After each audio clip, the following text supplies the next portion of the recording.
Funding for this program is provided by Annenberg CPB to advance excellent teaching. Uns temiam a tirania e buscavam um governo que não se intrometesse nas vidas das pessoas. Outros temiam a multidão e queriam um governo que fizesse as pessoas se comportarem. Enquanto ambos lutavam e batalhavam pelo direito de construir uma nação, a Europa sonhava com um paraíso do outro lado do Atlântico. A República Americana, neste episódio de A Tradição Ocidental.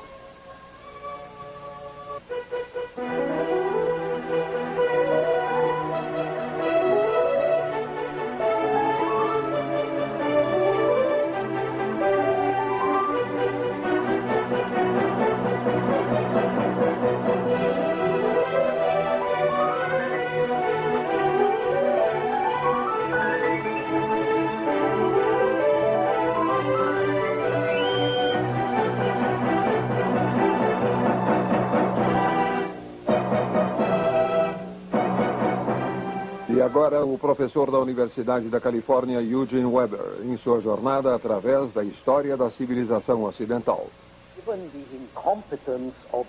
Dada a incompetência dos soldados e políticos ingleses na Guerra de Independência Americana, dado o auxílio francês, dado fatores como a distância e uma grande medida de sorte, podemos fornecer algumas explicações sobre como os colonizadores venceram, finalmente.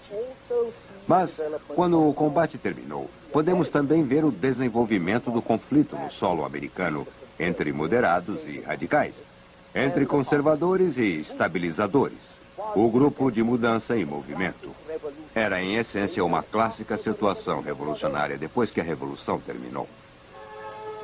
Um grupo era composto em grande escala pelos primeiros líderes revolucionários que estavam muito dispostos a ir à guerra para conseguir a independência. Homens como Jefferson ou Richard Henry Lee, da Virgínia. Essas pessoas gostavam dos artigos da Confederação e haviam sido aceitos durante a guerra porque eles eram bem suaves e ineficazes e porque personificavam a convicção de que o maior ganho político da Revolução era a independência dos vários estados. Quanto mais fraca fosse a Confederação, mais independente eram os estados. Quanto mais independentes eram os estados, mais eles gostariam. Os homens que se opuseram a este grupo tinham no total participado mais relutantemente. Homens como Alexander Hamilton ou Robert Livingston, de Nova York.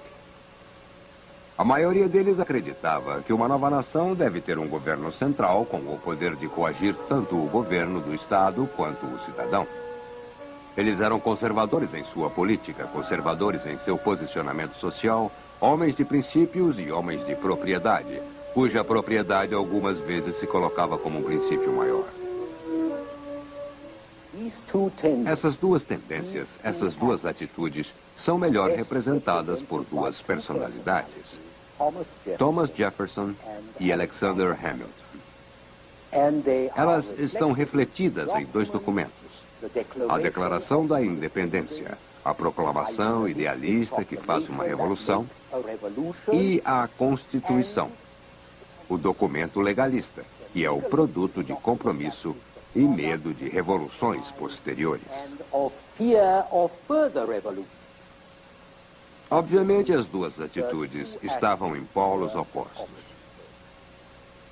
Haveria pouco compromisso entre aqueles que sentiram que o homem precisa apenas ser liberto de suas correntes para caminhar em direção à perfeição, e aqueles que achavam que até os votos mais sábios e fortes não impediriam que um homem fizesse papel de idiota, fazendo seu vizinho infeliz ao mesmo tempo.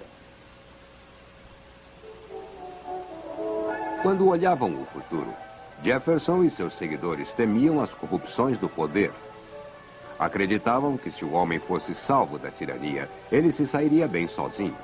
Então, eles eram feitos para um governo que fizesse o mínimo possível.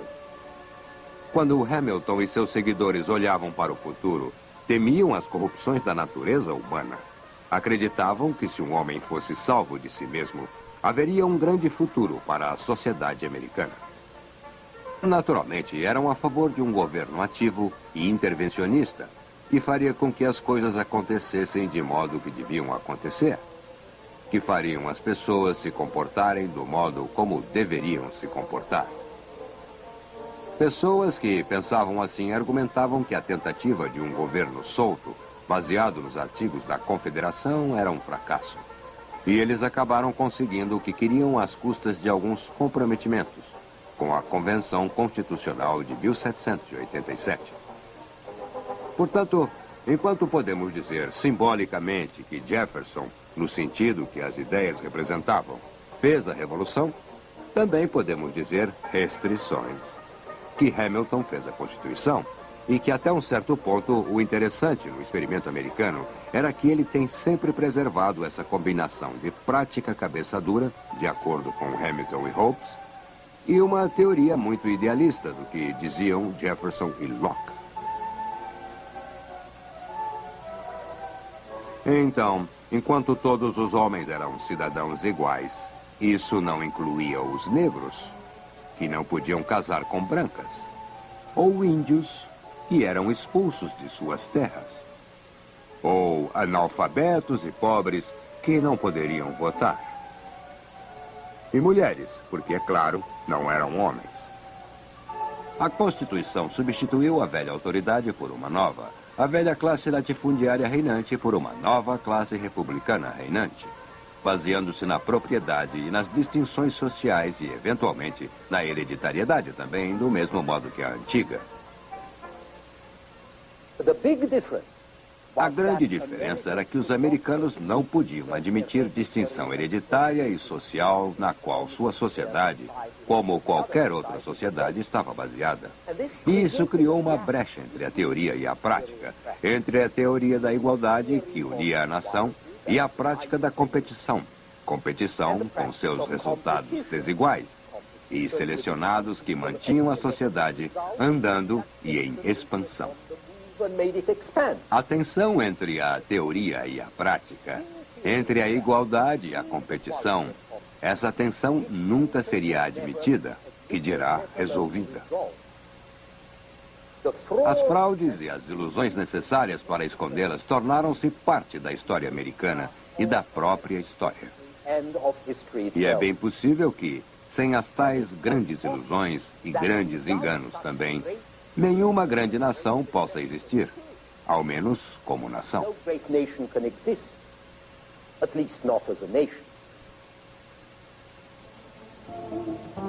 Se olharmos para ver como isso funcionava na prática imediata, daremos uma olhada antes de mais nada na crença no grande destino da nova nação e na convicção geral de que os americanos fariam tudo o que quisessem, sem serem abalados pelas tradições e repressões do velho mundo.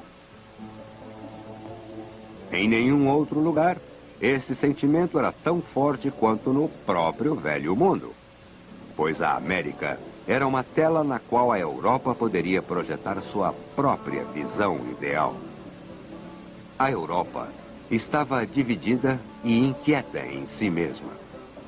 Estava rasgada entre as ideias estabelecidas do status familiar herdado e privilégio e as novas ideias de mérito pessoal.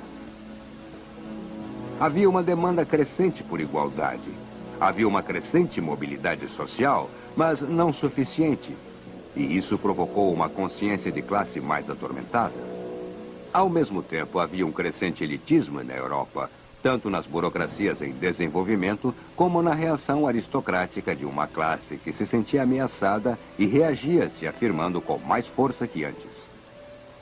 Isso conflitava com o desejo vago, mas difundido entre muitas pessoas que estiveram fora do cenário político até aquele momento, o desejo de participar nos assuntos, fazer o bem para a sociedade, ser patriota, agir como cidadão, do modo que pessoas como eles mostraram que era possível nos novos Estados Unidos. Era a América que todos se referiam, da Escócia à Polônia. Algumas vezes com os termos mais irreais, A indiferença ao fato como sendo uma espécie de espelho de sentimentos do autor, do pintor. Um espelho também da distância que transformou o continente americano numa espécie de miragem.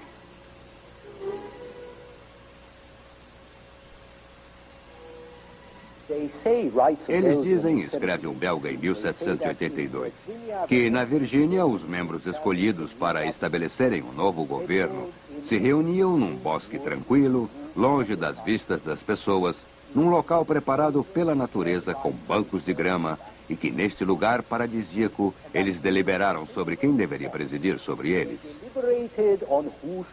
E aqui há algo mais heróico, mas igualmente tolo, de um francês com fortes influências de Plutarco e dos nobres romanos. O dia em que Washington renunciou ao seu comando no hall do Congresso, uma coroa feita de joias foi colocada sobre o livro da Constituição. De repente, Washington pegou a coroa, quebrou-a e jogou os pedaços frente ao povo reunido. Como o ambicioso César parece mesquinho frente a esse heróico americano.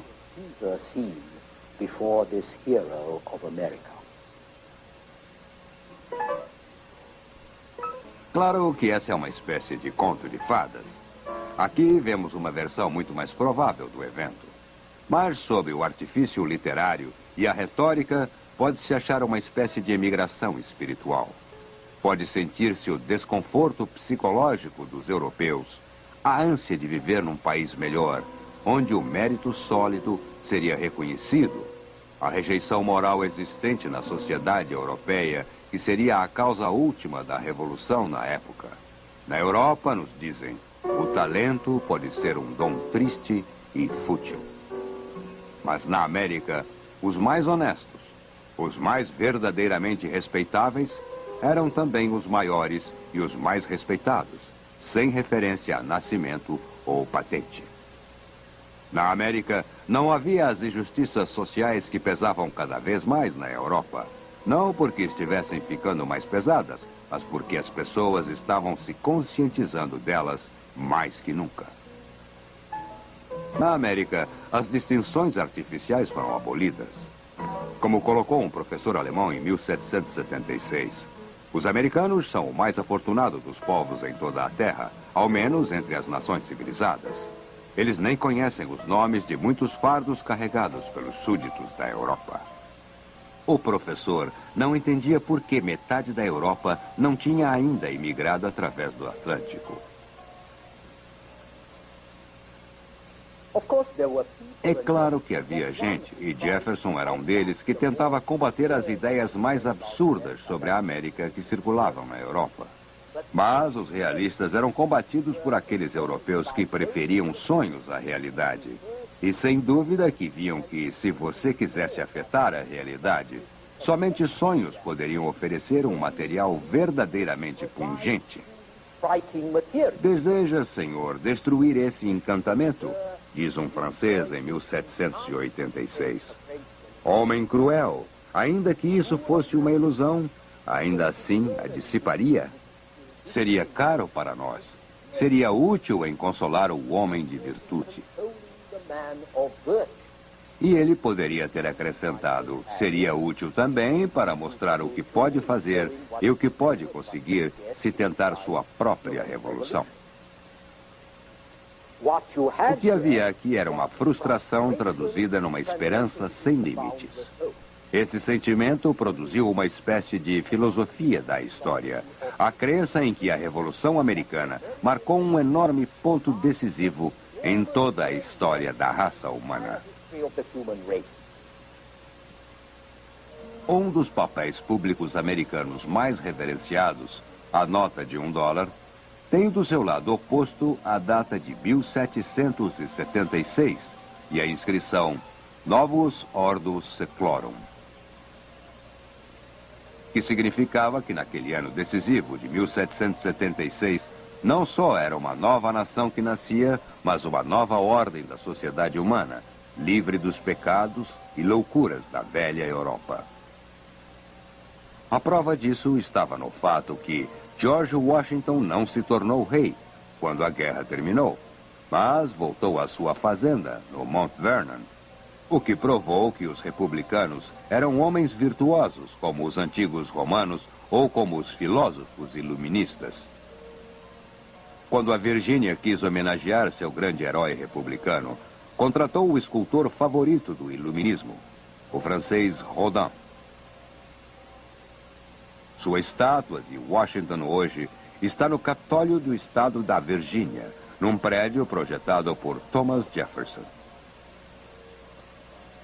Tom Paine disse o seguinte sobre o novo espírito republicano: o que anteriormente chamávamos de revoluções não passavam de mudanças de pessoas ou alterações de circunstâncias locais. Eles se levantavam e sentiam as coisas, é claro, e nada tinham em sua existência ou em sua crença que poderia influenciar além do que os produziu. Mas o que vemos agora no mundo, pelas revoluções da América e da França, são uma renovação da ordem natural das coisas, um sistema de princípios tão universais quanto a verdade e a existência do homem, e combinando a moral com a felicidade política e a prosperidade nacional. A coisa extraordinária que existe nesta passagem é que, em grande parte, isso é verdade.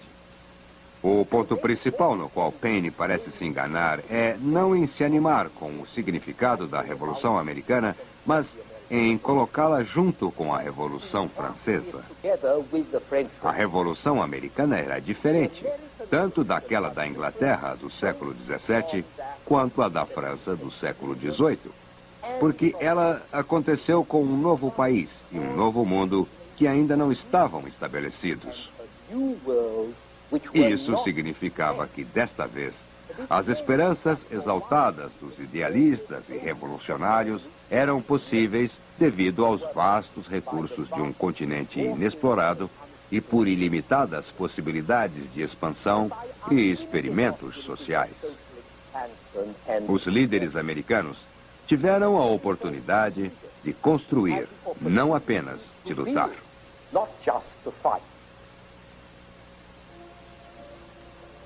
Na França do século XVIII, Thomas Jefferson poderia ter juntado declarações e constituições, mas provavelmente teria ido para a guilhotina, como muitos revolucionários franceses.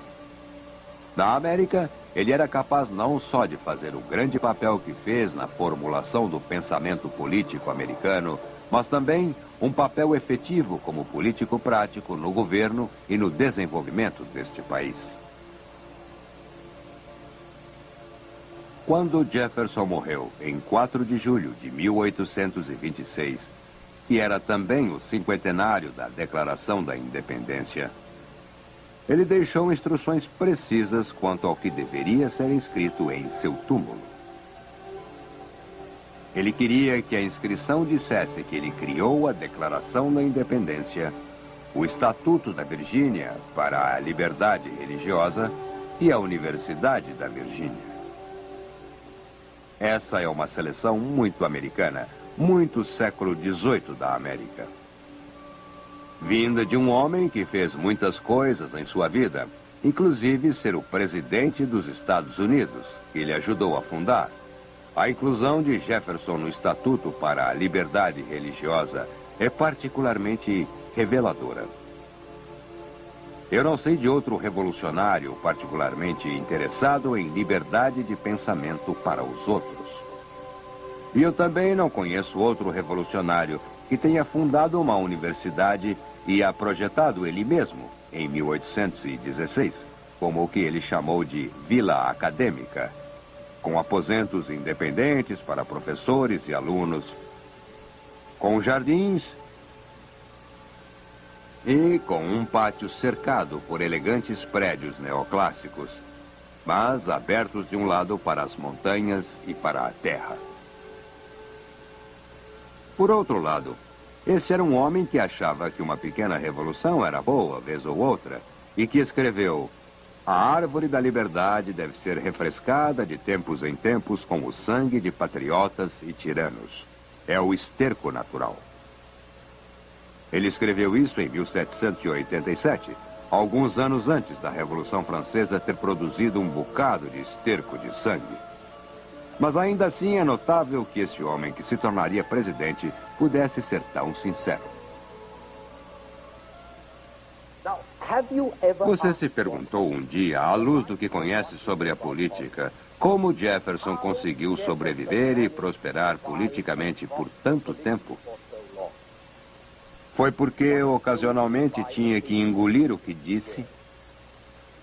Ou ainda porque aqui, na América, e somente aqui, seu conceito de democracia, bem como de uma república livre, cujos participantes liberados da servidão econômica e política do velho mundo, livres para explorar os recursos deste novo mundo. Somente aqui, isso tudo não era só um sonho utópico. Esta era uma política prática que poderia agradar e que agradou aos plantadores da Virgínia, aos democratas da Pensilvânia, aos homens nas fronteiras. E ainda mais porque era uma política possível, porque os novos Estados Unidos herdaram, por sua vez, a posição privilegiada de um país que ela derrotou. A América também poderia ser, e até mais, uma ilha como a Inglaterra, ineficiente, pouco governada e extremamente livre. Podia fazer o que bem desejasse, sem muita influência externa.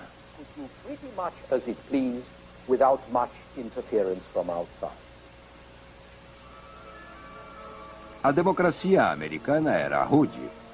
Sua estrutura era desajeitada. Sua política era imoderada, mas funcionava. Ou era o que parecia para os observadores estrangeiros, como o francês Alexis de Tocqueville, que veio vê-la em 1831, quando a União tinha apenas meio século de idade e achava que tinha encontrado aqui a forma das coisas que viriam.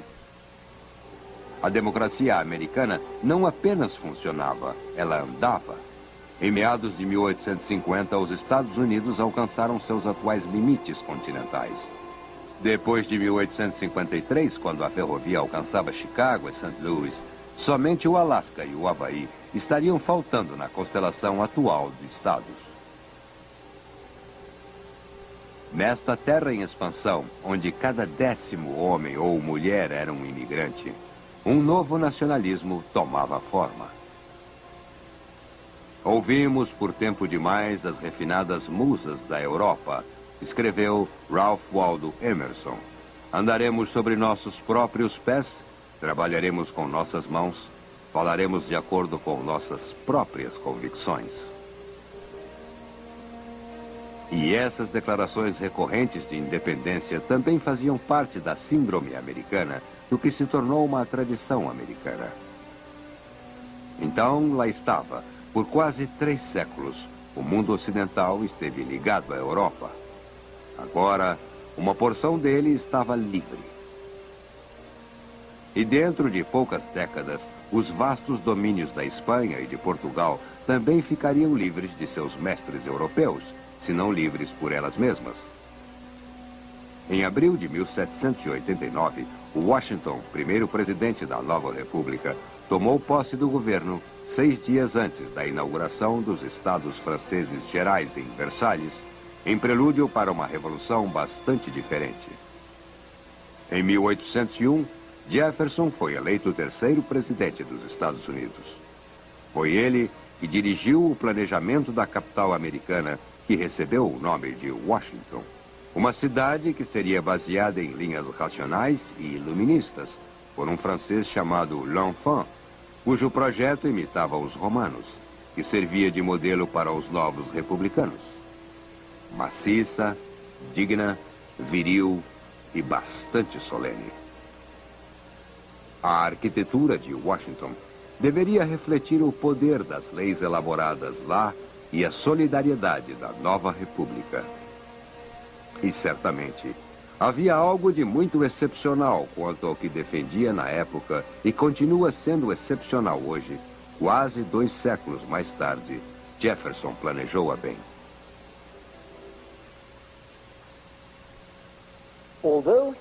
Apesar de que ele tenha sido enterrado em Monticello, o Jefferson Memorial, em Washington, cita as palavras da declaração de que ele tanto se orgulhava. Consideramos essas verdades como evidentes por si mesmas, que todos os homens são criados iguais, e eles são dotados por seu Criador com certos direitos inalienáveis. Entre eles estão a vida, a liberdade e a busca da felicidade. E para garantir esses direitos, os governos são instituídos entre os homens. Em nosso próximo programa, veremos como essas palavras ecoaram através da Europa, com resultados muito diferentes daqueles que se obteve nos Estados Unidos. Até lá.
Funding for this program is provided by Annenberg CPB to advance excellent teaching.